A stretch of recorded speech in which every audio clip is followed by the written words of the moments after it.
What about critical race theory, et cetera? What about the 1619 Project, et cetera? What about affirmative action as a Bible and so forth? What about appealing to racial little peculiar identity things like appointing people based on their genitalia and their skin color to the U.S. Supreme Court? You for it or against it? So I'm confused, John. I know that the defeat of the Nazis in the Second World War was the right side winning. I know that the retirement of the arsenal of the Union of Soviet Socialist Republics actually advanced human freedom in the largest sweep of history. The fact that the United States has done things to set human freedom back. Please talk to me. Don't talk at me. Tell me why it is that I should be persuaded by this radical vision that you're giving such eloquent voice to. I have a younger cousin, and he's a truck driver. And this was last year. He said, I'm no longer happy with the Democrats. I'm voting for Trump. I figured that was probably going to be a trend. This is what's occurring now. And I said, well, I don't think you should vote for Trump. It's your prerogative. And he said, hey, I'm tired of the promises that I've heard from the Democrats, and I'm tired of them taking me for granted. If you don't have Harris be the nominee, you're saying, in effect, she wasn't qualified to be vice president. You're saying, in effect, this was some bullshit that was foisted on the country in the interest of some DEI diversity stuff. That's what you'd be in effect saying. And the blacks would go ballistic. Kamala Harris not being the nominee exposes the fraudulence of the whole phony equal justice arguments about the genitalia and the skin color of people, not about their ideology, not about their policies, not about their values, not about what in a deep sense they are, but about who they quote unquote represent.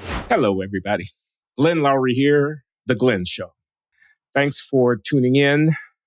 Got a little change of plans this week. This week was going to be John McWhorter and I, our bi-weekly conversation. Every other week we talk, and we were going to talk this week, but the dog days of summer have intervened.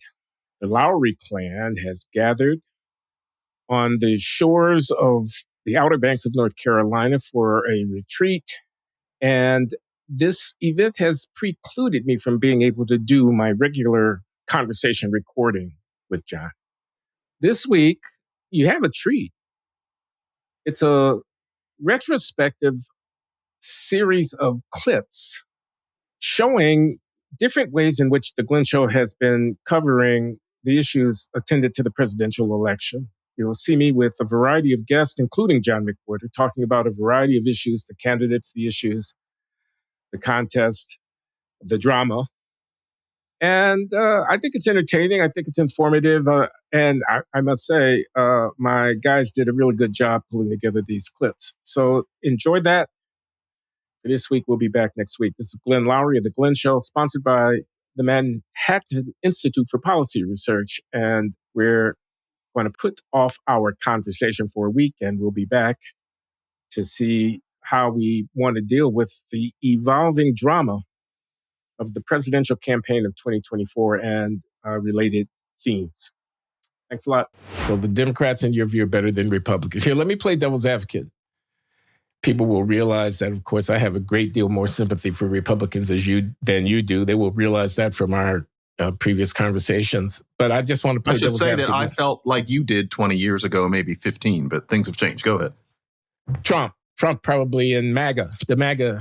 I'm guessing that's what's pushed you in this direction. But I want to talk about crime. What do you think about the Justice DAs? How about Larry Krasner in Philadelphia? How about this guy in Manhattan? I forget his name now. Braggs, Alvin. Yeah. How about Kim Foxx in Chicago? And what about the guy that was recalled in San Francisco, Chesa Boudin? And what about the guy down in Los Angeles who's in a similar spirit? There are others. Mm-hmm. And they have rescinded the use of cash bail and put a lot of people on the street who are dangerous. And there's a crime spike and whatnot. And you've got a whole lot of rhetoric around what to do about crime. The Democrats have one point of view. I think it's clear, at least the outlines of it are clear. And if they deny defunding the police, they can't deny the fact that at their core of their constituency are a lot of people who want to defund the cops and so on. And the Republicans have a different type.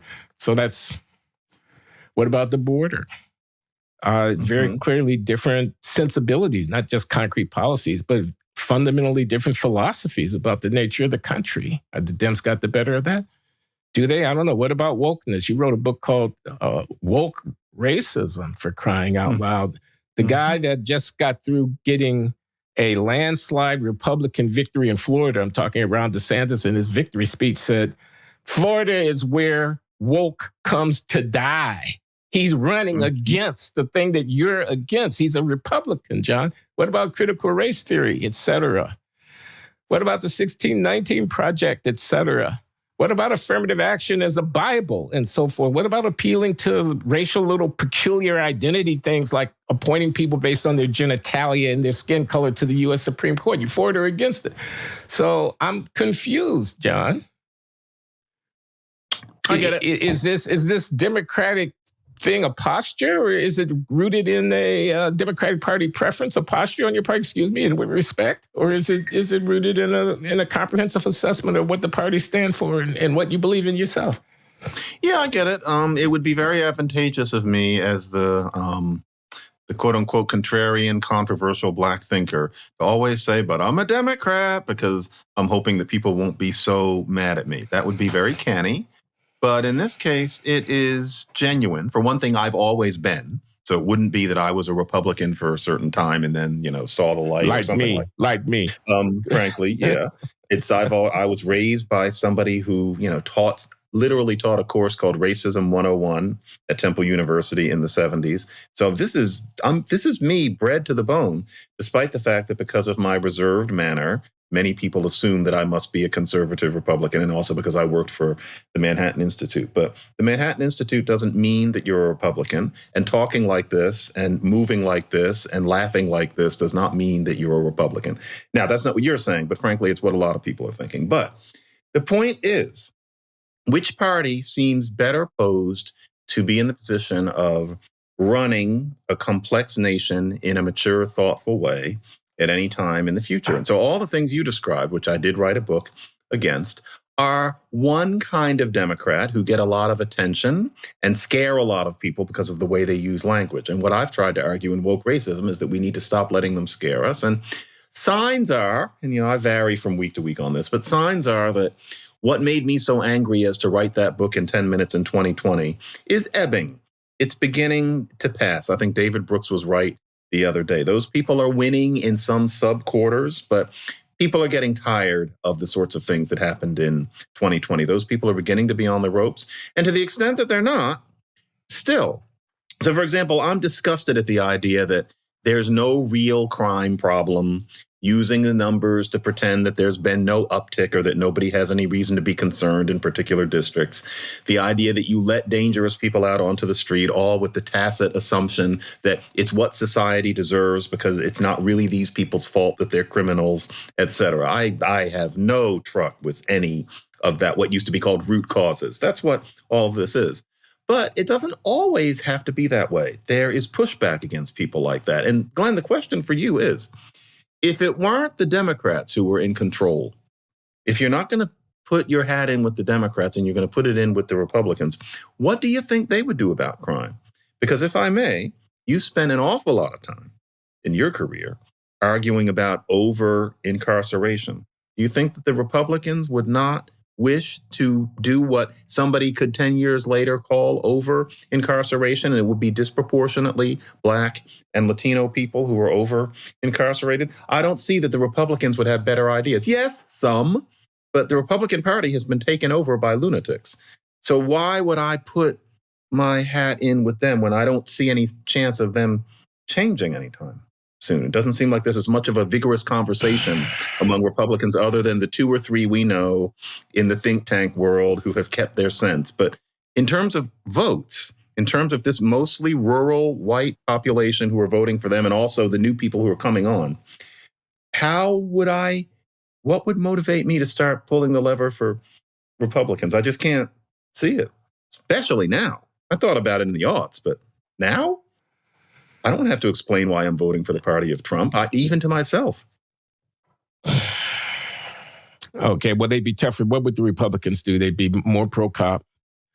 They'd be more anti-teachers union. They'd be tougher on criminals. More people would go to jail. They would be disproportionately Black. They'd be criminals. I wrote a lot about over-incarceration because we went from 500,000 in 1980 to 2 million. at the turn of the century. In a 20-year period, we quadrupled the number of people on lock and key. Blacks were overrepresented amongst them. Our sentences were too long. We were too punitive. We overshot, in my opinion. But I think the post George Floyd upsurge in crime that's come out since the disorder in the summer of 2020, where we stood down, Republicans would have done what Tom Cotton wanted to do. They would have deployed muscular forces, what President Trump wanted to do, although he didn't have the authority to do it without the request from local officials. They would have deployed force on the streets to try to keep order. There would have been a deep a punitive aspect to it. And you're asking me to choose between Portland or Minneapolis or Kenosha, Wisconsin or Milwaukee or Baltimore, Freddie Gray or whatever, on the one hand, the way it went down, and a tough-minded, pugilistic speeches being given by people in the White House and in other local officials cracking down and locking people up who were behaving disorder. I choose the latter. I choose the latter unapologetically. I would be saving Black lives by choosing the latter. I'd be preserving the integrity of our society and the security and safety of our people by choosing the latter. I don't have to apologize about that. To the extent that my disgust at over-incarceration would have led me into a defund the police posture, I would have been very wrong. And I go with Ralph Mangual. I go with Heaven McDonald. I go with Roland Fryer. I think the anti-cop reaction has been an absolute fiasco and a disaster for Black people. In the immediate effect, more dead Black bodies in the cities, and in the long-term political effect, alienation of a silent majority of the American populace from an identification with the causes of these communities. So I think the cost of wokeness, the certitude of moral rectitude and the kind of self-righteousness with which people are pronounced, that has led into absurdities like prison abolition as a policy. The cost of that to the people on behalf of whom such arguments are alleged to have been made will be reckoned in the fullness of time. So,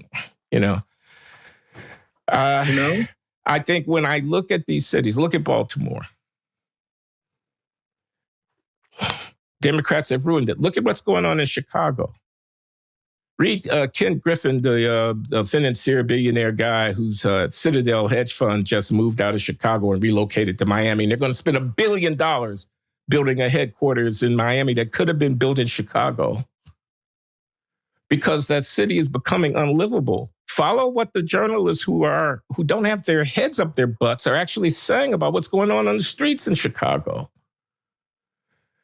Democrats have ruined city after city. They've ruined Detroit, et cetera. So, Rick Caruso for mayor of Los Angeles. Even some trendy, left-leaning celebrity political funders in LA are beginning to line up behind the Republican. I guess he's not a Republican, actually. I think he's a used to be Republican, is now officially a Democrat, but he's the businessman developer versus the Black political royalty congresswoman who's Bass, who's running out there. I go with the Republican. Let's suppose I'm, a white guy running a small company in the middle of Ohio, Indiana, Nebraska, somewhere. Yes. I vote Republican, but I don't necessarily feel good about it. I love my country, whatever I mean by that. I love my God. I'm a straight arrow. And I'm listening to your prophetic witness, and what I see is a radical. I see, a Marxist. That's what they're going to say. I see a guy who shows up, ambulance chaser, like, excuse me, with respect, but that's what they're going to say at every demonstration with a protest sign, and who's going to spout this rhetoric. What I know, I just want you to respond to this. What I know is that the world is a dangerous place. that there are forces at work other than American empire that necessarily don't mean my grandchildren any good. That hard calls have to be made when they fly planes into office towers. Things have to be done in response to that. Of course, there are questions about what's wise, but to adopt a posture with an armchair posture, again, this is the voice of this guy, I want you to respond to it, of castigating the American project to court because, quote, we have made mistakes, close quote. When I know that the defeat of the Nazis in the Second World War was the right side winning. I know that the retirement of the arsenal of the Union of Soviet Socialist Republics actually advanced human freedom in the largest sweep of history, notwithstanding the fact that the United States has done things to set human freedom back. Right. But please talk to me. Don't talk at me. Tell me why it is that I should be persuaded by this radical vision that you're giving such eloquent voice to. So at first, I would start with the precious white brother that you noted. I would say that there's the best in us and there's the worst in us. I would say that I'm fundamentally concerned about his situation and predicament. And I would say I want to learn and listen just as I have something to say to him. He has something to say to me. I would say he is who he is because somebody loved him. I am who I am because somebody loved me. And therefore, I'm concerned about his access to a job with a living wage. I'm access to safe neighborhood. I'm access to health care, access to quality education for him and his children. And that we have much in common because we're part of a project of living in the United States. And the United States has its worst, which is its imperial presence abroad, let alone all of the various forms of domination. And America has its best, those who resisted it and those who preserved their dignity and resilience in the face of it. So I would put myself on a human level. That's why I'm going to spend some good time going into Trump country, brother. I approach each person not as a stereotype, not as some kind of construct, but as a very precious human being who has their own lens through which they view the world. And I have my lens through which I view the world. And we attempt to come together and see where we overlap. And you're right, it is a dangerous place. The world's a dangerous place, always has been, always will be. You know, the hounds of hell are always dominating the species of hatred and fear and envy and resentment. But thank God we've got moments of interruption. That's what love is all about. That's what justice is all about. And you know how fragile any democratic experiment is. And the question becomes, how do we try to preserve the best of it? And I think I can find some common ground with that white brother, even if we ended first talking about sports and music a little bit, or maybe talked about his mama and I tell him about mine, so we can make a genuine connection. But then the political discussion would begin. But if they came in and said, well, I'm a Marxist and I'm a radical, well, no, first I'm my mama's child and daddy's kid, just like you. Then they say, oh, I hear you're a Christian. You're a Christian, you couldn't be a Marxist. Well, I'm the kind of Christian that believes that a critique of capitalism is very important, but Marx is wrong on a lot of things. And I believe the Marxist critique of Christianity needs to be listened to because we Christians have done some vicious things in the world, especially against Jews, against Muslims, against Turks, against gays and lesbians and women. And the Klan has done some vicious things in the name of Christianity against my Black folk themselves. So I think there's a way in which I can make that connection, my brother. Okay. I want to talk about the book, The Adversity of Diversity. But I got to ask you, why should self-respecting Black people vote for Donald J. Trump for president? How can you justify supporting Donald J. Trump? Don't you know that everything he stands for is contrary to the interests of Black folks? No, I don't know that. And guess what? By arresting Donald Trump and indicting him on all of these charges, I think that it is building his Black support, because if there's one thing Black people know about, it's getting arrested unfairly. And so they have made a martyr, even in parts of the inner city, of Donald Trump, because they already knew the system, was broken.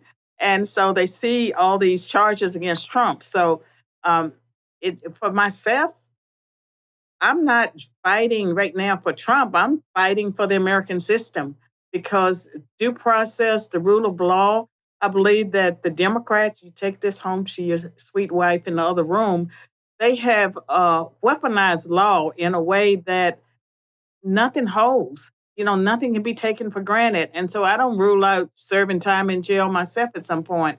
I wouldn't want to, but I'm not going to back down. And I was talking with a group of Black Republicans, and they were afraid at first.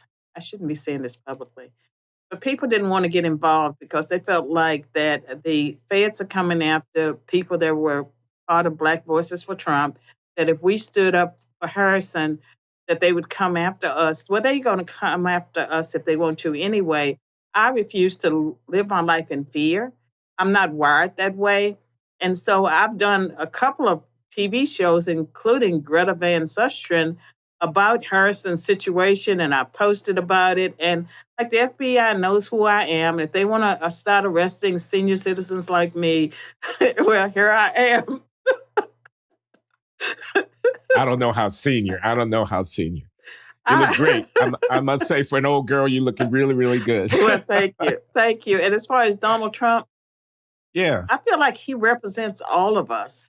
And I believe that you look at Biden and how corrupt that administration has been, and Black people were doing pretty well during the Trump administration. If you look at the employment rate, the unemployment rate, and just all the things, the gas prices, America was thriving under Donald Trump.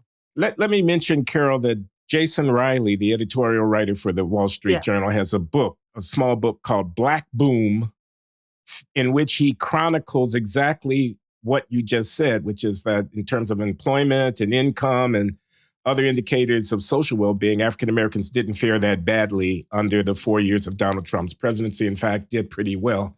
So I just wanted to mention that, get that on the record. Well, they're suffering now, and I have family members. I guess you know that, I come from poverty. A lot of my siblings have not made it. I have grandchildren, and some of them have made better choices than others. And so there's a lot of suffering taking place in the Black community right now. And all of these flash mobs and restorative justice and lenient, lenient criminal justice policy and the DAs, the Soros DAs. All of these things, I feel like they hurt people. They hurt Black people in the long run. And I have a very bright 8-year-old great-grandson, and he's in circumstances where I just feel like there's almost no hope that, I take him for a couple of weeks during the summer. I get him when I can, but I don't live in the same city, and it's just a hopelessness, the messages that they're getting. And Glenn, I've said many times that my success, I believe it came from the fact that I grew up at a time when people were looking for talented minorities, but the messages were if you got an education, you worked hard, you could make something of yourself. And that was the case. And I never felt like because I was a Black woman, I came from poverty, that I was disadvantaged, I was a victim. And I believe that all this crime that's escalated, and there are some crimes that young Black people are committing that they have not committed in the past. They're killing, their grandparents. They're killing their mothers at a greater rate, and all of these kinds of things that are very similar to the worst of the worst. I think that the progressives would turn on them at some point, that they are allowing a state of nature to exist in some Black communities, and our youth are getting such signals. And I don't believe the progressives care because at the end of the day, when it serves their purposes, they'll use that to really lock down on the Black community. You don't think that there were some elements of racism in some of the support that Donald Trump has engendered through his 2 presidential campaigns, now a third one? Some of the right-wing extremists are in his camp and are also anti-Black racists. Do you give any credence to that? I think there are plenty in both political parties. And as far as my experiences as being a Black Republican, and I have officially been a Black Republican since 2009. I left the Democratic Party. First, I became just as independent. Obama was coming on the scene? Pardon? I'm sorry, I didn't mean to interrupt you. I said, just as Obama was coming on the scene. No, first, after I had my Christian conversion experience in the early 2000s, I became more conservative and I shifted and became an independent. And so I was an independent when George Bush appointed me to two political appointments. And I was an independent when Barack Obama renewed one of those appointments. It was the Tennessee Advisory Committee to the U.S. Civil Rights Commission. Civil rights. So I can say that I've had 3 political appointments and one by Obama as well. Let me ask you a question about Donald Trump. It's not really about Donald Trump. It's about his supporters. He loves the poorly educated, says the former president. And a lot of his enthusiastic support is coming from people who ought to be, shouldn't they, candidates for enrollment in a progressive, left of center, anti-capitalist. These are people, working class people. These are farmers. These are laborers, et cetera. They happen to be white. Many of them are in the South. They vote Republican. What would a progressive movement do? What should it do, or can it do to appeal to such people? Or how is it that this quote unquote fascist Republican has managed to capture their imaginations? Sounds like somebody's asleep at the switch. They're going to have to focus on the economy. That's going to have to be the number one focus, because I was talking about this the other day. The inflation rate has increased again. And Ro Khanna's doing a lot of interviews. He's on this press tour and he's telling people the economy's great. Joe Biden's doing a great job. He's done many things, but they're not telling people that the inflation rate has increased again. The child poverty rate has doubled. They're leaving that out as well. They're just talking about the infrastructure bill. The infrastructure bill is not putting money into people's pockets. It's not putting food on the table. Gas prices are still high for people. The grocery store prices have continued to increase. It seems like weekly for me. But you have to talk about those economic conditions and needs that people are dealing with today. So I think if someone went in with that message and said, I understand the economy is terrible, inflation's high, you're living paycheck to paycheck, they're going to have to focus on the economy. I've noticed with the Republican candidates so far, I see why Donald Trump has the lead that he has. Because even with Ron DeSantis, when he started out his campaign, he was focusing on, we're not going to deal with this and woke that. I'm like, the economy is bad. You should probably focus on that. Vivek, I don't know what's happening with Vivek. Vivek has dropped significantly in the polls. You know, he seems to be kind of all over the place. He's like Donald Trump light or something like that. I think they need to focus on those core economic issues. And I feel like they're not doing that. And I think that's why, part of the reason why Trump has the lead that he has. Also, I think a lot of these indictments actually increased Donald Trump's support, which I predicted that would happen. People would see him as a martyr and they would say, oh, no, they're trying to get him. And his support would increase. But I don't see anyone else winning this race except for Donald Trump. You mean not the Republican nomination? You mean the full thing? The Republican nomination. I don't see anyone winning that for him. I think that's pretty clear. Was it at your show that I saw you a clip of some African Americans who were saying about Donald Trump, he's a nigger? You go through Fulton County Jail, you go through the lockup, man, you a brother as far as I'm concerned. And there was one guy that had N-word for Trump, on his placard, Yep. So that's pretty interesting. This is something I think the Democratic Party is falling asleep at the wheel with this. If you do talk to more like working class Black people, poor Black people, some of them are starting to change their mind and support Donald Trump, not just because of the indictments, but that combined with the economy. So there's a big, I really do feel, and I've been saying this before, the Democratic Party, I think, has taken the Black vote for granted. And I think it's only a matter of time before they start to see that they don't have the Black vote anymore. I really think that's only, but the thing is, I think the Democratic Party they're trying to get to the point where they can rely on the Latino vote. I really think that's what they're trying to do, because they see that they are losing support among Black voters. But the amount, 20% of African Americans said they support Donald Trump now. compared Yeah, to 2020. That's crazy. I have a younger cousin, and he's a truck driver, and this was last year, and he said, "I I'm no longer happy with the Democrats. I'm voting for Trump," and I figured that was probably going to be a trend, and this is what's occurring now. I was really surprised to hear that. I certainly was not attempting to convince him to vote Democrat. And I said, well, I don't think you should vote for Trump either, but it's your prerogative. And he said, hey, I'm tired of the promises that I've heard from the Democrats, and I'm tired of them taking me for granted. This is Particularly Black men, yes. because when people ask, well, why are Black women, not leaving the Democratic Party the same way that Black men are, I think it has to deal with women's rights. Biden should step down. Mm. They went on. Biden is the Ruth Bader Ginsburg of our time. Ginsburg stayed too long at the Supreme Court. She was in poor health. If she had retired early, she would have allowed Barack Obama to appoint her successor. She did not. She lingered and unfortunately passed away. And so Donald J. Trump got to name her successor. The rest is history.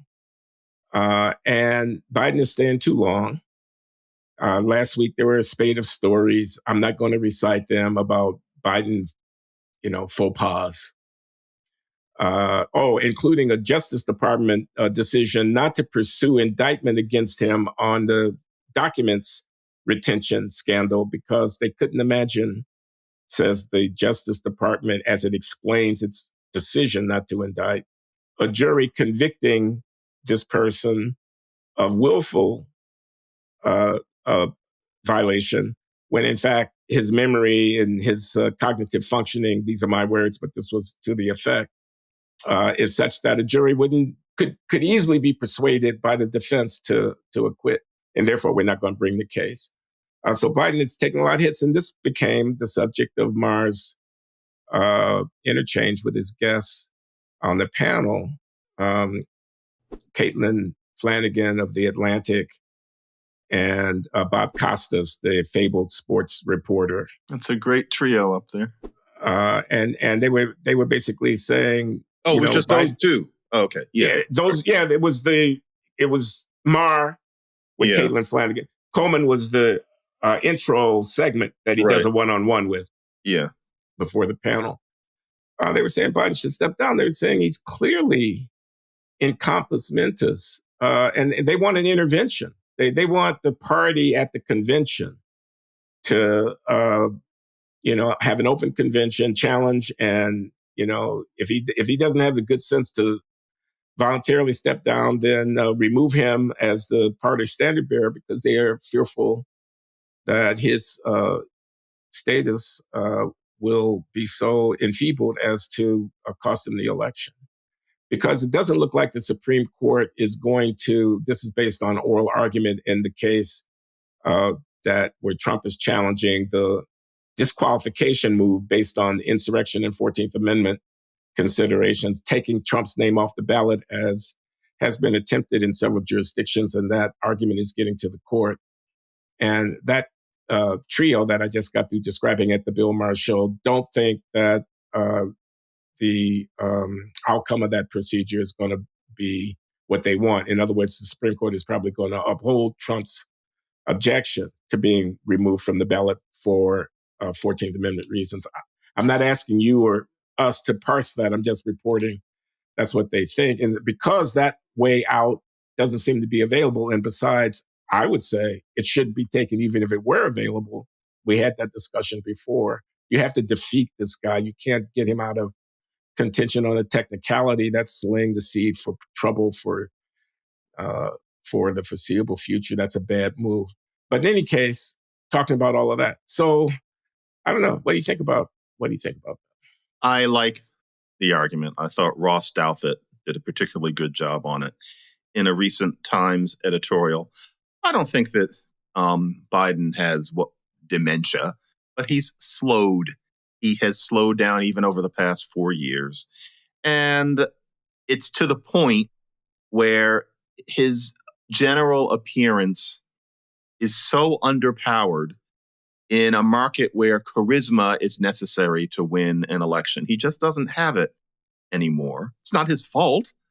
And Trump is making mistakes as well, but he does it with a certain star power. He's a performer rather than a talker, which makes him seem more vigorous. Also that he dyes his hair and he's got that silly fake tan, etc. He looks more vigorous. And so he's going to sway more people who are on the fence. Nobody could possibly be excited about Biden and Harris this time. And yeah, he's not going to step down. In a way, he can't. There's the whole Harris issue, which is especially awkward. But yeah, someone needs to remove him. And there needs to be a Democratic secret weapon. It would be interesting to see who that was going to be. I don't see it being Michelle Obama, but somebody who via charisma and quickness on their feet could at least give Trump a run for his money. It is scary watching Biden at this point because that person probably can't win the election. And it would be one thing if the Republican in question were John McCain or Mitt Romney, but it's this gorilla. And so, yeah, something needs to be done. Well, how do you get around the Harris problem?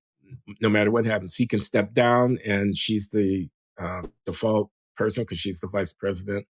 That's why. Or he could be replaced and then she's available to be the default person. Available. Right. But it needs to be such that she's not chosen. Okay. How about we close on our favorite topic of disagreement, which is Trump and Biden. Not that I'm a Trump supporter. I don't want anyone to get me wrong out here, but I have on occasion been a Trump defender in conversation with John McWhorter, and you could just go into the archives and see. But the question has arisen as to whether or not there should be a debate. It is obvious that Trump is going to be the Republican nominee. Biden's going to be the Democratic nominee. We're going to have a presidential election in November. And typically there are debates organized between the major contending candidates. And how do you react to the question of whether or not there should be debates? Or at least one. If the debates are supposed to be about the issues, if we're dealing with, say, Nixon versus Kennedy, which candidate has the most attractive ideas to you about the issues? And maybe to an extent, which candidate is mentally alert in a way that he is good at parrying what the other person says. In other words, a debate. Now, there's always some showbiz involved. The Nixon-Kennedy debates being, a classic example of how you thought Nixon won if you just heard it. You thought Kennedy won. Yeah. So there's always going to be some of that, sure. But because Nixon was sweating. Yeah, and less handsome, but he's sweating. He didn't have the right makeup.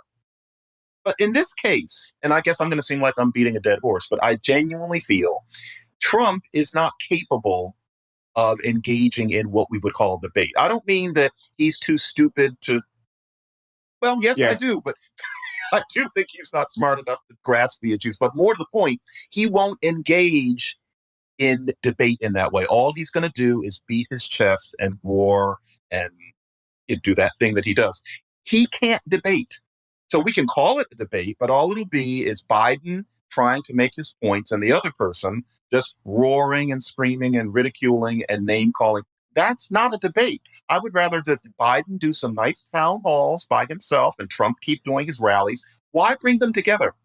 Especially given that the nature of things is such that it's going to sway so very, very few people. And yes, I'll admit that there's an extent, because the showbiz, that to the extent that anybody's swayed, it'll be by Trump because he's funny and a little more vital seeming at his age than Biden is.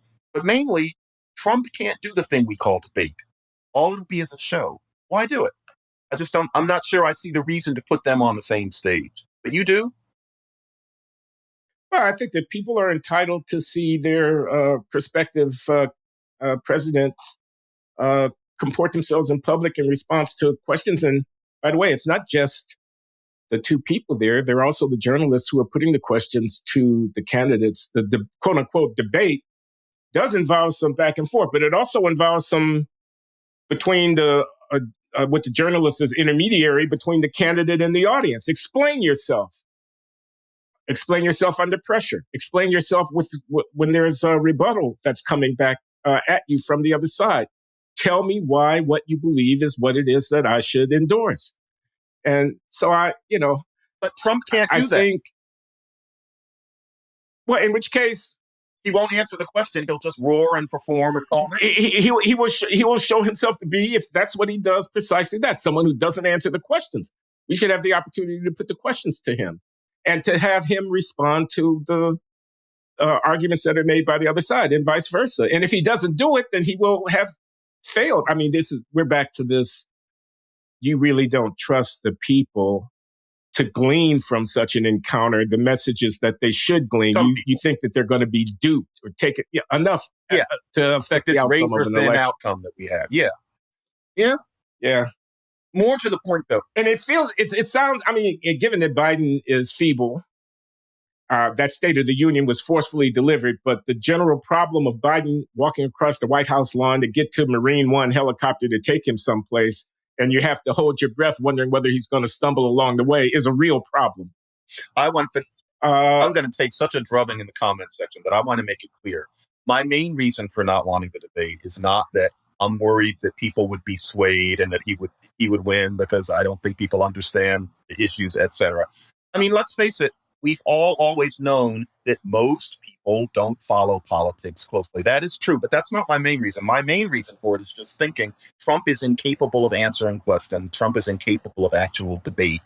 What's the point? And then I find myself worried about how close the election is, et cetera. Anyway, go ahead. Trump looks like he's ahead. Notwithstanding all of this. Notwithstanding all of this. And what do you make of that?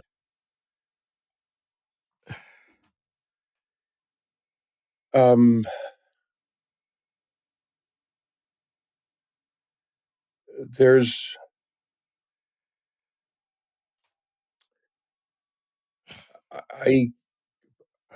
in some moods, I suppose I'll put my most optimistic spin on it, which is just make it real bread and butter. Inflation, particularly in the first 2 years of the Biden administration, ran pretty high, not higher than in other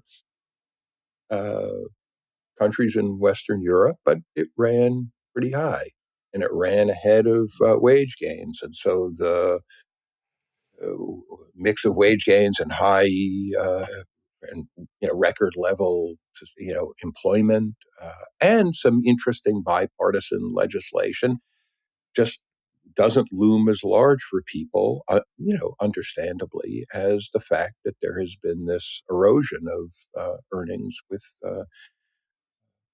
from inflation, and that this is, at least to some extent, the troubles that Biden has come from that. I should add one other thing about Biden, which is, I know a lot of people who like Biden. I kind of like Biden. Biden has never been a particularly popular politician.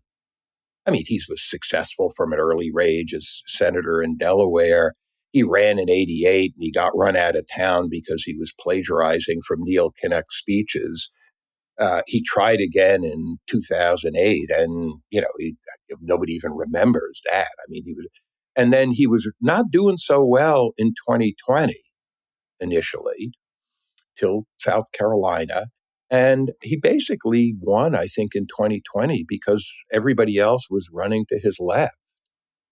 And they, kind of canceled each other out. And so somebody who's never been a particularly popular politician isn't, it's kind of a return to baseline for him. And I think those two things, this is not somebody who people celebrate, and then the stuff about the persistence of inflation. I think I could make up nastier stories, but I don't know. Well, what do you think? Well, I mean, I think he's a singularly uninspiring figure, Joseph Robinette Biden. I don't disagree with anything you said about his history. I I think his command of the country's attention as our chief political officer and figurehead of leadership is, uninspiring is the word that comes to mind. And, he's not getting any younger. He's not getting any more cogent. He's not getting any more eloquent. He's not getting any more inspiring. So we'll see what comes out of these debates. I was intrigued that he, latched on to the early debate idea. I think that's a signal that he knows he's in pretty difficult straits and needs something to shake things up. But I mean, I'm not a big fan of Joe Biden. I'm shocked to hear that. I'm not. As I said, I kind of like him. Okay, I like him more than you do. I don't find him a particularly inspiring figure. I think Trump is a loathsome enemy of a whole bunch of really fundamental political values, political and human values. I think he's a loathsome, anti-democratic. I do think, and I know I'm mindful of the person I'm talking with when I use this term, but I also think he has a history of being a racist. I think his Central Park 5 views, still sitting on it. I think that was inexcusable. I think he's, to trivialize it all, he's a complete narcissist. And I don't think the plans that he's got this time around are particularly attractive for the country. I don't. So I think he's an enemy of really ground level, fundamental political value, an enemy of and a threat to really ground level, fundamental political values. Now, what about all of these people who support him and who see him as a tribune, who are furious with the elites who've been governing them for the last generation or so, and for whom Trump is a spokesperson? What about all the anti-woke people, all the people who resist the whatever the latter day progressive enthusiasm might be, and who are going to vote for Trump no matter what, no matter how many times he gets convicted in a New York City courtroom? What about them? That's half the country. Yeah, and I think that there is a lot of entirely rightful and righteous anger at the way the country has been managed for the run by political elites for several decades now. I think I mean, just to take the simplest example, and again, the issues about kind of what Danny Roderick calls hyperglobalization. Always hyperglobalization with arguments about how you can give side payments to people to buffer them against the shocks of globalization, and the side payments are never made, and so people got hurt really, really badly. And so I think there are lots of people who are pissed off and right to be pissed off. I wish there was a better vehicle for that anger than Trump. So, John, did you watch the debate? Did you watch the debate? I did. In real time? I watched it. In real time, I watched it. And I don't know. There's a part of me that always thinks that because a person can't express something doesn't mean that they're not thinking it. I was trying to give him the benefit of the doubt. You can be inarticulate and brilliant. And so I was trying not to be superficial. But the truth is, I think anybody could see that he's at a point where he fades in and out in general. And even if it is only a matter of expression, it's hard to imagine that that wouldn't be a problem in somebody who's supposed to be leading the country. And more to the point, there's the downward trajectory. It's not going to get better. It's only going to get worse. And I found it really unfortunate. And I'm not as angry as many people are about this. I can imagine what the motivations were. But it's clear that people close to him knew about this and thought that the rest of the country shouldn't know. And I was especially alarmed by just one quick vignette, which was Jill Biden and the way she talked to him directly afterward, saying, "You answered all the questions. All the questions. It's clear that you had all the facts under you." Yeah, like he was 17. And you get the feeling that's the way they interact all the time now. And if that's the truth, he really shouldn't be running for president. What do you think? Okay, so I was sitting with my lovely wife, LaJuan. We were a little on a delay. We were taping the event and had been doing something else and sat down a little bit after it started. So we didn't see it exactly in real time, but it was almost a real-time experience. And I was astounded almost from the very first moment. I kept saying out loud, "Look at him, look at him. His mouth is agape. His eyes seem to be staring off somewhere into the distance. Is he actually present?"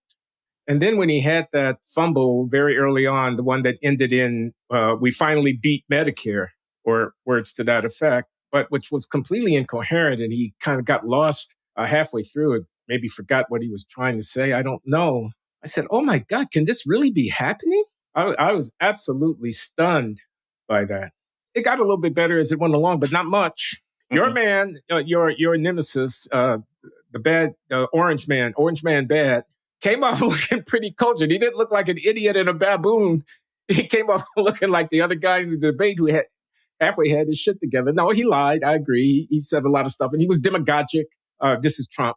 And you may be surprised to hear, John, that I said out loud to my lovely wife, "That's just sheer demagoguery." I mean, what is he saying? This is Trump, ticking off the rapists and mentally ill people coming across the border and, et cetera, et cetera. So if I were just a neutral observer trying to decide whether or not I like Donald Trump, I'd come away not especially impressed by Donald Trump. But I was appalled by what I saw coming out of the president of the United States. And I had two questions. Maybe these questions occurred to you. One is, how could they have covered this up? They must have known, people must have known. I mean, the people who were debate prepping him must have known.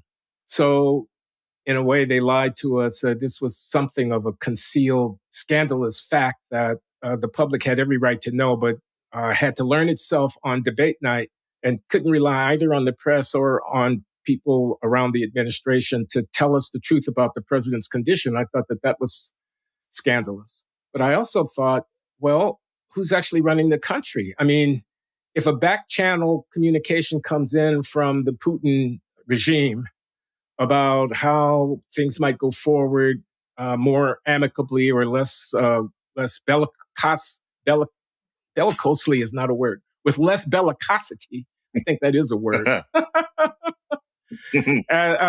But who would be processing this? And the reassurances that he's sharp as a tack, that he's on his game, that he's got 50 years of experience, that he's wise, that the kind of pat reassurances that we get didn't go far enough for me. I just had to wonder who's making these decisions, who's in charge, whose vision is guiding the ship of state. And I don't know the answer to that question. Is it the Obama, third term of, et cetera? I don't know. Yeah. But I was appalled. There's a part of me that thought, well, okay, the way he should communicate is by reading from a teleprompter because he seems to usually be pretty good at that. But no, you need somebody who's there making decisions, and they have to be able to do it not just between 10 and 4, which is what we've been reading. Although, talk about normalization of things. Trump seemed, quite vigorous, definitely. He is aging better than Biden. But he also sat up there and basically lied almost continuously during the whole time, almost continuously telling errant lies. And it's not that anybody lets him off the hook for it, but we're not nearly as appalled by that as we would have been in, say, 1990. And can you imagine Ronald Reagan up there telling one lie after another? It would have been unthinkable, whatever you thought of Ronald Reagan. Whereas with Trump, it's thought of as just, more of his shtick. And to be perfectly honest, the fact that there's this normalization of it, or I'm going to go a place. The idea among some out there that my problem with Trump is an indication of Trump derangement syndrome, when what we're talking about is just what that man did a week ago. I'm deranged for being absolutely horrified by that.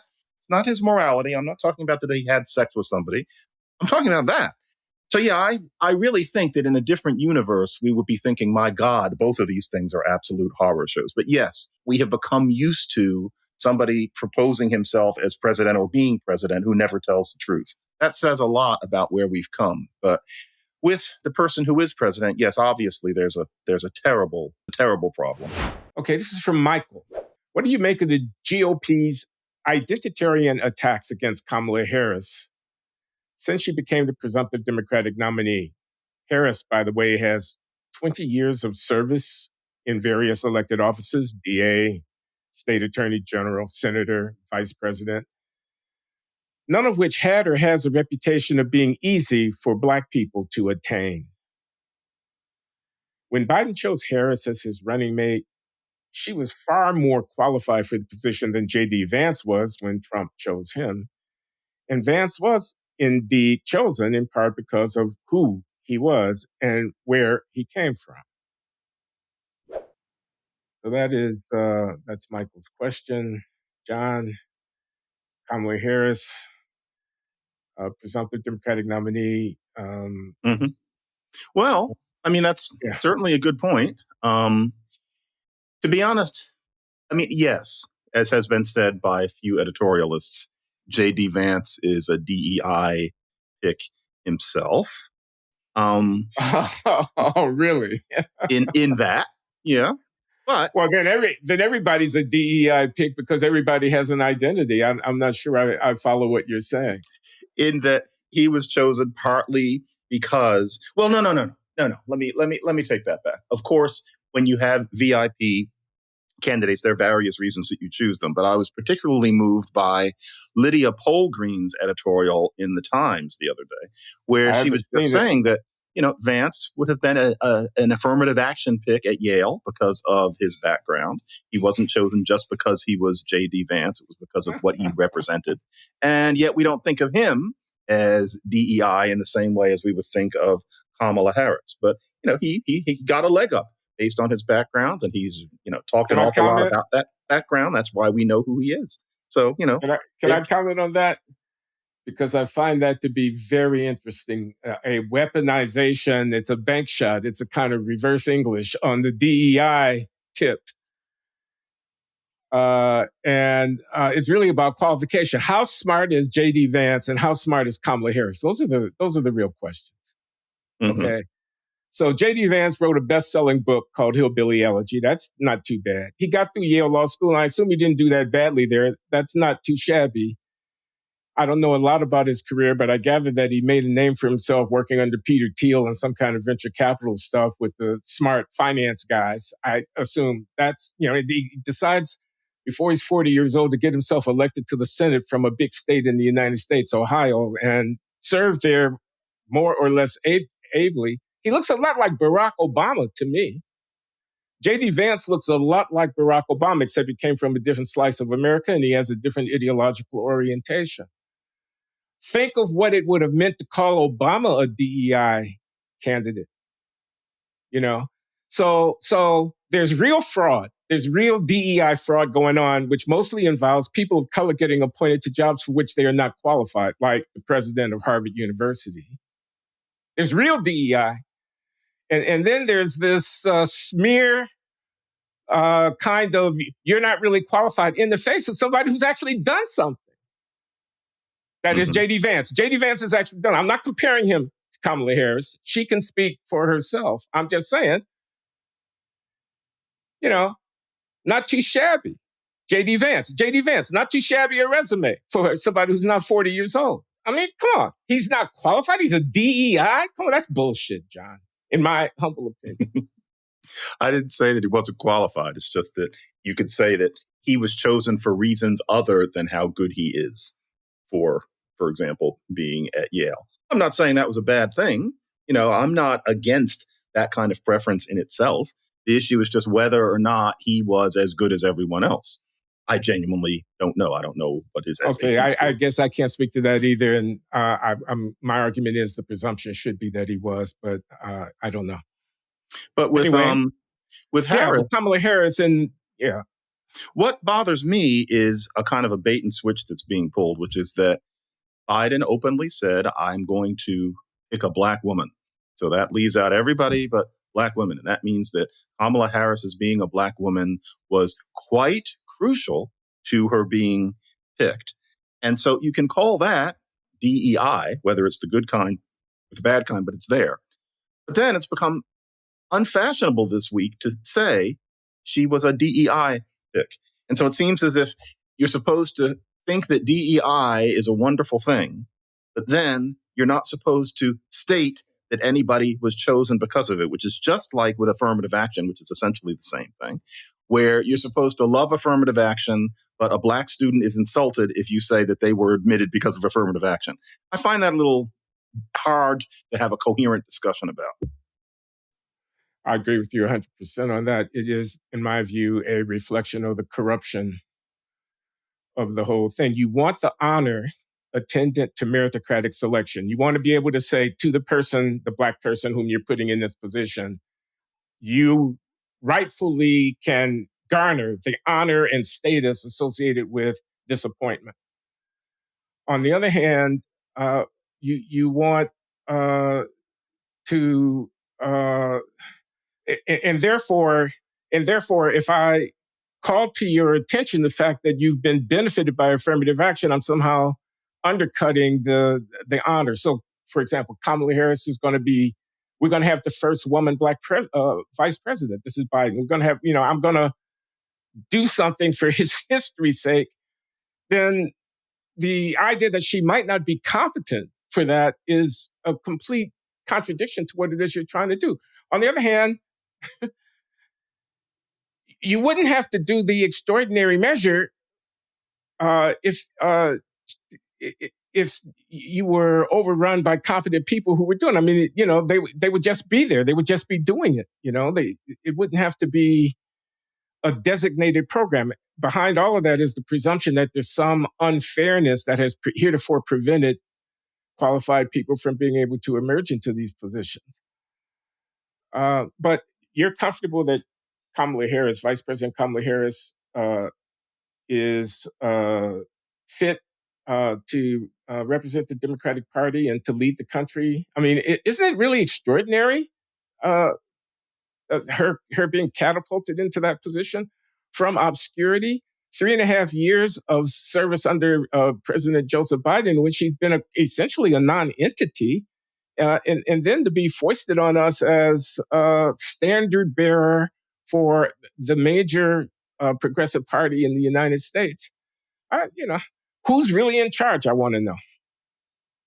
Okay, for example, will she pick her own vice president, or will Nancy Pelosi and Bill Clinton and Barack Obama pick her vice president? The thing about her is that, and we've talked about her a little bit before. I wish her well. There's a part of me that likes the idea that the next president might be both a woman and black and South Asian. That's interesting that we think of her as primarily black. You don't just say that she's Tamil South Asian. You say South Asian and black, but you can say that she's just black. Notice that black is somehow defining. That's what my next New York Times piece is about. But that's all. The optics of that are great, but I'm not sure, and maybe I'm missing something, but in terms of her history, I'm not sure what she's shown herself to be especially good at is the thing. Now, she's attained some positions and, she's won some offices, but what is it that she's good at other than actually questioning? She's good at prosecutorial questioning. She's good at that. But there's a thinness that I sense. And, maybe she'll, just like people said about Trump, maybe she'll grow into the job. Some people would say that she's incompetent. I'm not quite sure I see that. But for example, what does she stand for? So George Bush, the father, openly said he didn't have the vision thing. What is she about? Beyond, there's the biography and, big surprise. She doesn't like what happened to Roe v. Wade. Fine. But I would be hard pressed to describe, based on, her history in California, what she's done as vice president. What's she about? Now, maybe she'll tell us over the next few weeks, but, she damn well better tell us. She's got to sell herself to the country. I mean, she's not Trump, and she has that going for her. But she has to define herself for the country and has to have some coherent, easily articulable account about, what her ascendancy represents.